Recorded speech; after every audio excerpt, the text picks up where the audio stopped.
Assalamualaikum warahmatullahi wabarakatuh.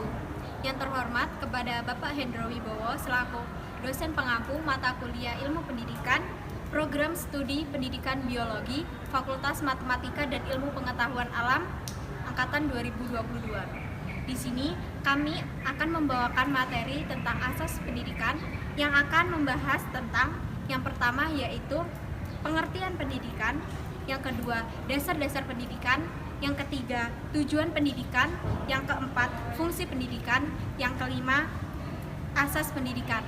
Sebelumnya perkenalkan, saya Dina Wahyu Utami dan teman saya Aziza Malia Muntas, Yufi Felia Saroja, Siti Nur Aisyah. Sekali mudah. Berikut video dari kami.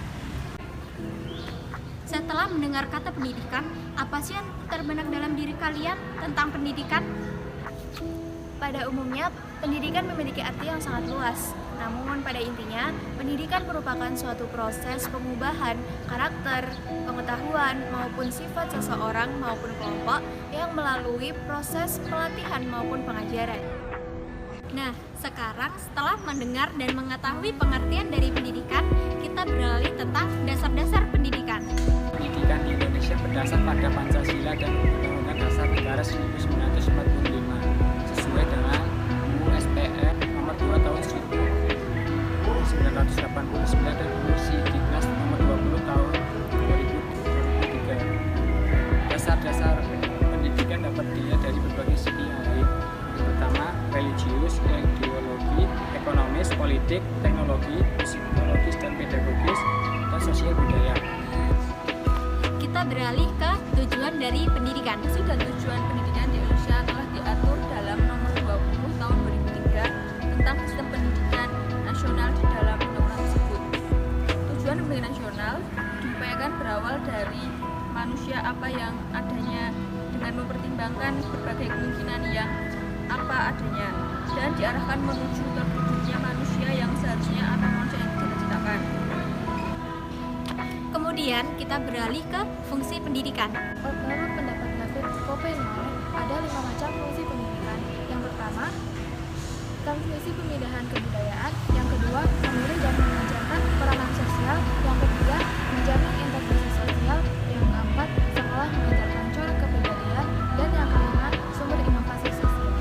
Dari fungsi yang sudah diuraikan tersebut, dapat kita tunjukkan bahwa pendidikan nasional Indonesia lebih mengedepankan akan pembangunan sikap, karakter, dan transformasi nilai-nilai filosofis negara Indonesia. Kemudian asas pendidikan. Asas pendidikan merupakan suatu kebenaran atau dasar dari pelaksanaan pendidikan. Yang pertama yaitu asas Tuturi Handayani yang kita kenal merupakan artinya kewibawaan seorang pendidik yang dimiliki mengikuti dari belakang dan memberi pengaruh kepada si pendidik. Kemudian asas pendidikan. Asas pendidikan merupakan kebenaran atau dasar dari pelaksanaan pendidikan. Yang pertama kita kenal dengan asas Tuturi Handayani yang merupakan semboyan dari pendidikan di Indonesia. Yang kemudian asas belajar sepanjang hayat yang artinya belajar tidak hanya bergantung pada umur, jadi bisa belajar hingga kapanpun dan dimanapun itu. Yang kemudian asas kemandirian dalam belajar. Kita sebagai pendidik atau tenaga pendidik perlu adanya belajar dan terus belajar. Belajar tidak hanya mengandalkan orang lain, tetapi belajar secara mandiri dan bisa di mana saja.